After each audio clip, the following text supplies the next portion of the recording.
A little trouble with my computer, so I'm gonna do this over my phone. So, to anyone who's new to this channel is about helping people understand the difference between actual non-duality and neo-non-duality, nonsense non-duality, often called Neo-Advaita, and the harms of neo-non-duality and how to recover from it. So, what's on my mind and heart tonight is really, as I just go deeper and deeper into embracing life and living life, just how dysfunctional the whole Neo-Advaita approach to life is. The Neo-Advaita approach to life is, in essence, nothing matters. All of this is not only it's an illusion, but it's non-existent. It doesn't matter. Your feelings don't matter. Your relationships don't, nothing matters. All that matters is enlightenment.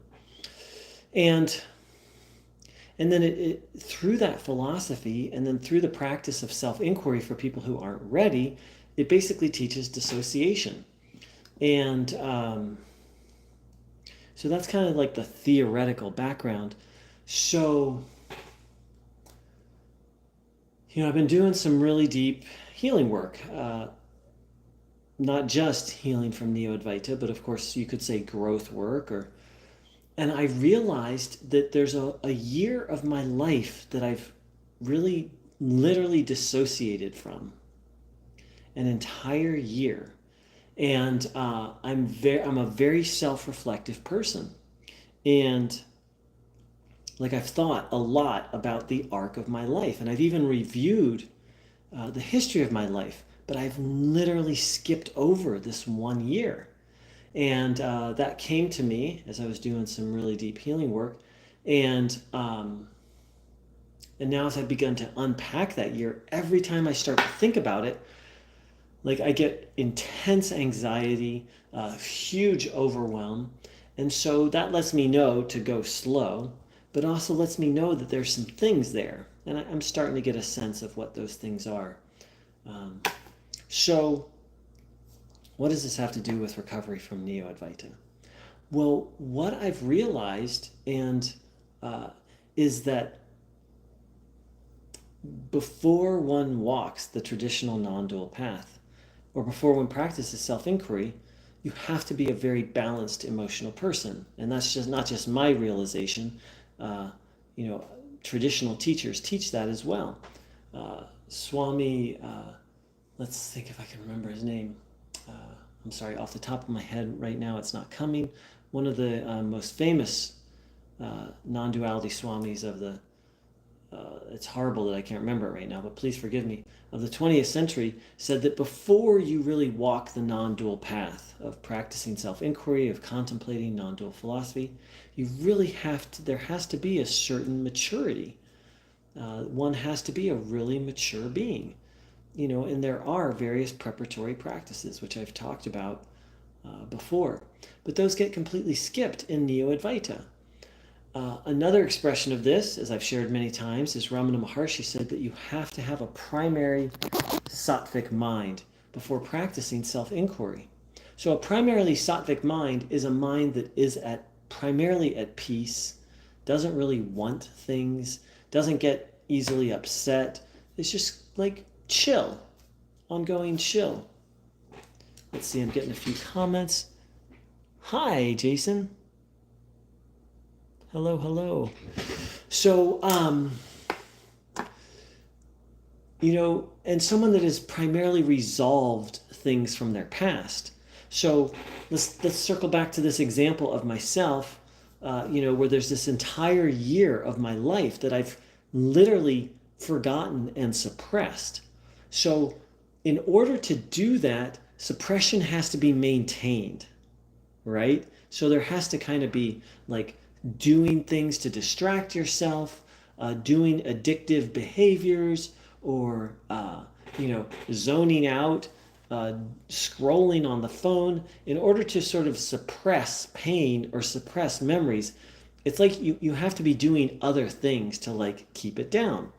So that a person who has something big like that is not ready for esoteric non-dual philosophy and isn't ready for the practice of self-inquiry because they don't have a primarily sattvic, peaceful mind. So many of us came to Neo-Advaita seeking relief from trauma and immense suffering, and Neo-Advaita is just not cut out for that. And traditional non-duality would advise against deep philosophical reflection and practicing self-inquiry until you've gone out and balanced yourself and balanced your life a little bit. Let's see. I'm getting all sorts of interesting comments.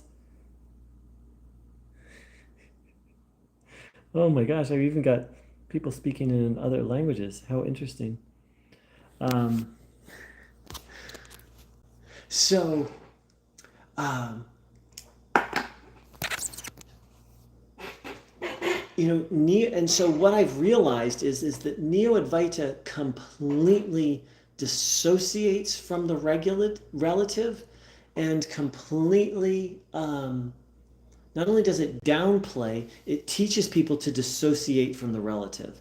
It teaches people to dissociate from their body, dissociate from their feelings, dissociate from their personality, and to literally like zone out away from these things. Traditional self-inquiry, on the other hand, teaches people to learn to not identify with these things, but not to dissociate from them. Many people came to Ramana Maharshi wanting to become a monk or a sannyasi, someone who renounces the world. And Ramana, to most of those people, Ramana said no. Like, go back, follow your duties, serve your family, and learn how to practice self-inquiry in the midst of your day-to-day activities. That's the traditional Vedic path for most people. Most people are not cut out to be a monk or a nun. But Neo-Advaita, neo-non-duality, again, it falsely teaches non-duality or incorrectly teaches non-duality, but it's really for people who are of the mindset of being a monk or a nun, who are literally turning their attention away from the world completely. It leaves you dysfunctional and unable to deal with the duties of life and the duties of and successfully navigating the material world, and not just successfully but doing so functionally. I always get the most interesting comments. Pascal said, "Je suis enchanté." That's very sweet. Pascal, that means Pascal is saying that they are enchanted.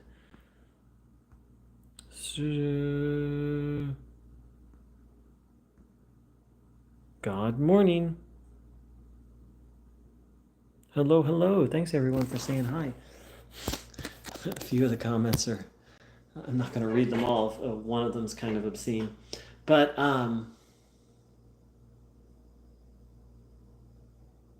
so it's almost like, traditional non-duality is for someone who is an emotionally integrated and balanced being. And then Ramakrishna, one of the, and Ramana said pretty much the same thing, but Ramakrishna was very adamant that non-duality, or a traditional Advaita Vedanta, is for someone who has really lost interest in the world. Not from a depressed or a dysfunctional place, but like clearly sees, oh, there's actually no lasting happiness in the world, from a very objective and neutral point of view. That's the kind of, they talk about the qualifications for self-inquiry and the preparations. And that's the kind of mindset. So I'm learning how to come back to life, how to be a balanced human being, how to be a participating member of society, and how to deal with emotions, how to deal with interpersonal conflicts. I mean, who wants to deal with those things? I mean, they're a pain in the butt. It's much more fun to just trance out. That's why I think that's one of the reasons I turned to Neo-Advaita. I think many people do. Um, and as I said, looking for relief from emotional suffering. But in traditional Advaita, you have to be primarily suffering free before the advanced practices, and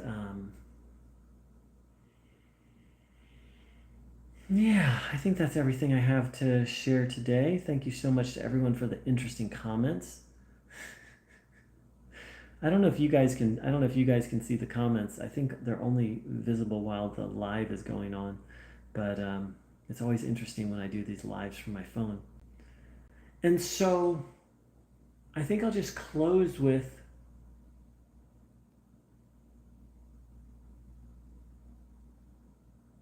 to be properly prepared to do traditional non-duality. And by the way, I've said it many times, but I don't get tired of saying it. This channel is not about pushing traditional non-duality onto people. It's about contrasting, or saying that people should follow non-duality. I don't.